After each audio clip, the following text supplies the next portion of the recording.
How did Father Edeh do that in his schools? If you go to these schools I'm talking about, apart from the normal curriculum that every higher institution goes through, there are a lot of other extracurricular activities that are there, including what we call leadership training and peace and conflict resolution training. Every single child that comes into the school is taken through this process of understanding that you are first and foremost a man. You are a human being, man. That dovetails to the philosophy of the African philosophy of being. If you are mad, which in Igbo translates good that is, and I'm mad, then I will have a creator, the supreme being, Chuks, the big being that created all of us, Oseburuwa, that carries all of us along after creating us. Then we owe it a duty to carry each other along as well and reciprocate this charity that comes from the supreme being. In other words, if you are married, good that is, and I'm married, then we should have no reason why we should, in the first place, be in conflict. And if for any reason we find ourselves in a conflict situation, we should be willing to step out of this, our various positions and find a common ground, and by so doing, reconcile and reinvent peace that was before the conflict and the peace after the conflict. That's exactly the idea. And every single child that passes through any of these institutions from day one is taken through these principles. I've just given it in a jiffy, but it goes beyond this. If you call any child that has attended assistant, for instance, or any that has attended Caritas University, or any that has attended Madonna University, they will tell you more of what I'm talking about. Let us focus on Madonna University.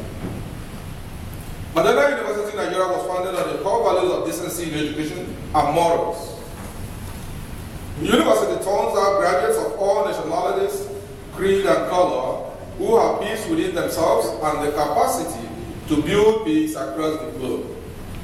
The students are taken through well-organized programs of moral, leadership, sports, and intellectual training that throw them off as well-formed peace ambassadors. Then Caritas. Like Madonna University, this second university is known for her core values of discipline, intellectual growth, and physical fitness. It is another university sharply opposed to the decadent culture of impunity and crime associated with the public universities in Nigeria. The university has been turning out world beaters who are imbued with peace and eager to extend peace to all they relate with. This is as a result of the quality of training offered by the university. So in a nutshell, these two universities I mentioned, in addition to the College of Education Assistant and the Polytechnic, are what I may call factories where future leaders are produced, and part of the production component, part of the production process has to do with imbuing them with the belief that it is possible to achieve world peace. And it will start with them, and they are capable of doing it. Every child who passes through such process comes out telling you that it is possible. And that has been our language. It is possible. Now, in these institutions, you will have what we call student support services. Those services we are talking about again are still extension of Father Edeh's way of ensuring that peace reigns in the world. For every child that comes into the school, we have this opportunity of what we call work-study program. That is a program that ensures that all students who come from backgrounds that are not strong enough economically are given the opportunity of picking up something to do in the university. They pick up a job within the university that in no way conflicts with their work, with their studies. At the end of every month, they receive stipend for the work they are doing. And that helps them to take care of themselves and at the same time pay their fees through university. At the end of the day, how does this impact on workers? Ordinarily, some of the beneficiaries are people who should have been at home doing nothing. Probably at the end of the day, turning out as social misfits, miscreants, and troublemakers. There are people who have wasted away. There are people who have in no way contributed positively to the society. But because they're given this opportunity, they come from nowhere almost. They come with nothing and they are supported to achieve education, and at the end of the day, they become somebody else. They end up not being bitter, they end up not hating the society, they end up not fighting the society, they end up understanding that they have received this charity and they owe it a responsibility to give back to the system that has produced them. We have many of them as our talking president who have benefited from this program. Then we also have our scholarship schemes. The scholarship schemes are in three categories. We have scholarship automatically given to every physically handicapped or physically challenged child. In Nigeria today, if any child is desirous of going to a higher institution, but you are physically challenged, either blind or lame or whatever, and of course we know many a time when we have such children, especially in developing countries, there is this tendency for the families to neglect them. So for such children, we give them another chance of making a living. We give them another chance of being somebody in life. They are given.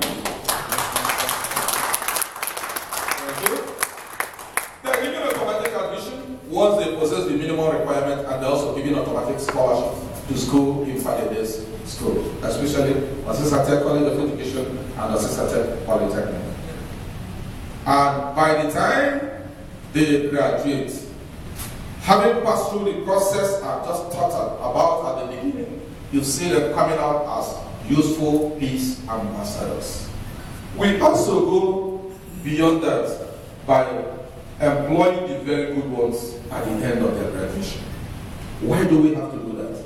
Because we discovered that it's not just enough to give them education.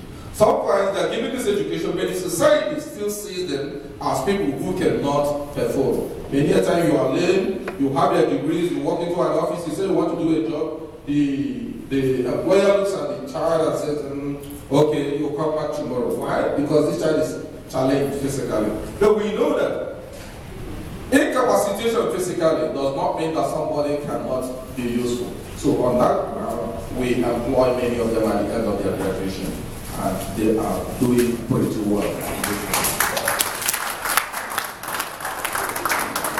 Another aspect of the scholarship scheme of Edeh is the one that is extended to actually poor families, actually poor students. There are cases where there are students that are smart, but there is no way they can pay their way through any higher institution.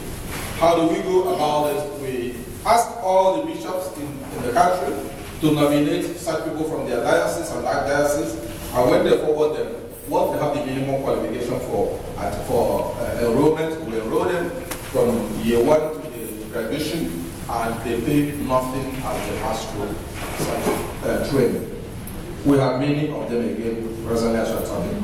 And the idea, like I said before, is to ensure that these people who have dropped out of life, who have dropped out of the social net and become miscreants and frustrated people, end up being useful people who will contribute to world peace. Finally, we also have this scholarship for families with many works in their schools. These may be children from well-to-do background, but because we may have 3, 4, 5 of them at the same time in our schools, we'll feel this responsibility to help the parents by asking the parents to nominate one of such children for full scholarship. As we are doing that, we believe we are helping to extend peace to such parents, extend peace to the children, and at the end of the day, make the world a better place for all of us.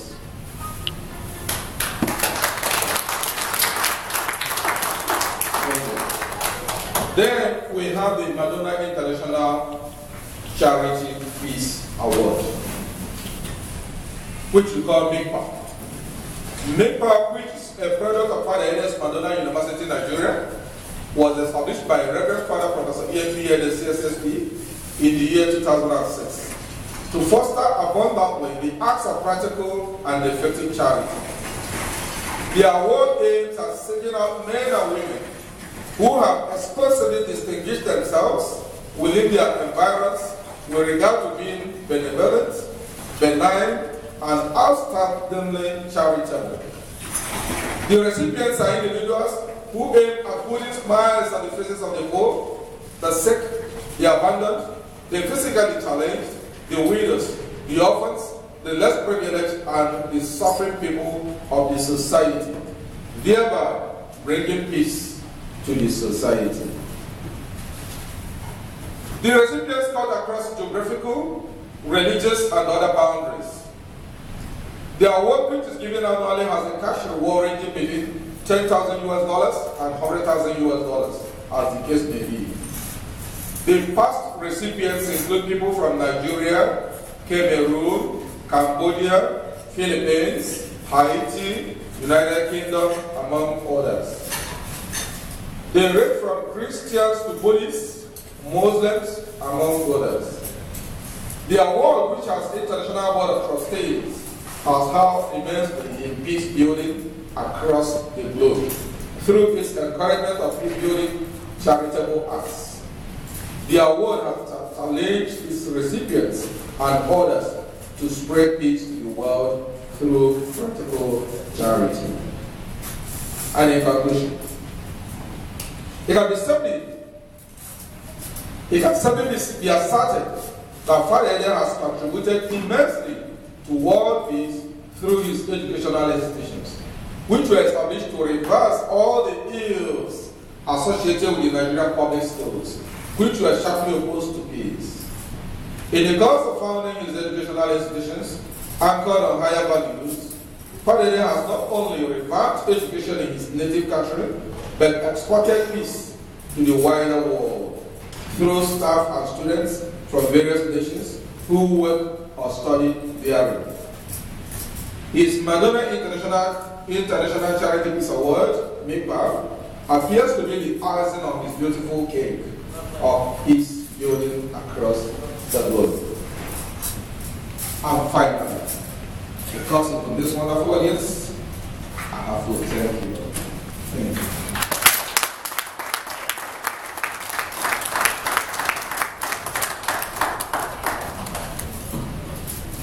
Thank you. Thank you, Vice Chancellor, Professor Ezedum. Thank you. Let's put our hands together one more time for him. And you know what? I learned a lot from his presentation. And I have one particular takeaway from his presentation. I'm an Igbo man, and I hear the word Chuku all the time. But today I learned that Chuku is actually a coinage of Chi-Uku. Doesn't that make more sense to you? Yes, amen. Chi-Uku. I never knew that. And I'm in my mid-60s, and I learned that today. Thank you, and thank you. So now, Chi-Uku. Wow. I was sitting there, and when he said that, I'm like, wow, is that where we got that Chuku? It made more sense to me. Chi-Uku. Very good. Thank you. Thank you. And now, the next topic in this morning's session will focus on world peace through Father Edeh's charity peace model. World peace through Father Edeh's charity model. And I will re-invite to the stage our keynote speaker who actually welcomed us to shed light on this. Please put your hands together for Dr. Sharon, President, International Foundation for World Peace. And I know you prefer this one. Yes, I do. And what do I press? Oh, it's usually any key. If this is a PowerPoint, or you can be hitting okay, you can, okay, very good. You know, the down arrow we call it. Okay. Yeah, and up arrow if you want to go back. Don't we love arrows? Up means up and down means down. We love that. You did say keep it simple, right? It's a pleasure to be back on the platform with you to share about Father Edeh's, the Reverend Dr. Professor Father Edeh, and the Charity Peace Model. And I am such an advocate of this work because I believe in practical application, not just a lot of philosophical ideas, but what we can bring down into the energy of our everyday lives, which is our temple and religion, how we are extending the energy of these principles of which we live and move and have our being. So, as I share this with you, the Charity Peace Model, we'll go right into this peace banner which was created in the 1930s. And how I met the Reverend Dr. Professor Edeh is I was presenting in Oxford, England. And I was presenting, my presentation was on world peace. And this was one of the graphics. And this peace banner, where there is peace, there is culture. Where there is culture, there is peace. This was by Nicholas Roy, 1874 to 1947, who was nominated for the Nobel Peace Prize, and he was from Russia. The distinctive banner has 3 red circles surrounded by a larger red circle on a white banner, which you can now observe. The banner is a deep red or magenta color to symbolize the color of our one blood, which is the same for all people. The circle that surrounds the 3 spheres represents culture, the unity of art, science, and spirituality, regardless of color, race, or creed. When I was at Madonna University, the bishop came from, I believe, Abuja, and he gave a presentation. And as he gave his presentation, I was so deeply moved because he said, for those of you who are Christians, read your Bible, embody the essence of the message. Those of you who are Muslims here today in our school, read the Quran, the Holy Quran, that teaches the principles of peace. And then he acknowledged all the faiths. And I was so deeply moved because I believe that, again, regardless of color, race, or creed, that we are all one. In the dawning of the spiritual sun, for a moment, all faiths became as one. The Christian, Buddhist, Muslim, Jew became as one and somehow knew that mystic voice that calls to me, oh, yonder person, I am thee. We are one. And when our esteemed Dr. Dominique was introducing me, he shared with you that I was raised in domestic violence. My father was in World War II. He left a young man in his teens, and he came back an alcoholic. This is what war does. War ravages the soul. War is so unhealthy. And as we begin to embody peace and shed the light of this energy on the everyday life, then something begins to take hold, and we are not that person we once were. Be ye transformed by the renewing of your mind. Be not conformed to the things of this world. Be ye transformed by the renewing of your mind every single day of our lives, that we have the opportunity to be transformed. So as we come together this morning and we acknowledge the energy, the model is Edeh's Charity Peace Model. This model of peace is anchored in practical and effective charity. I love the word practical.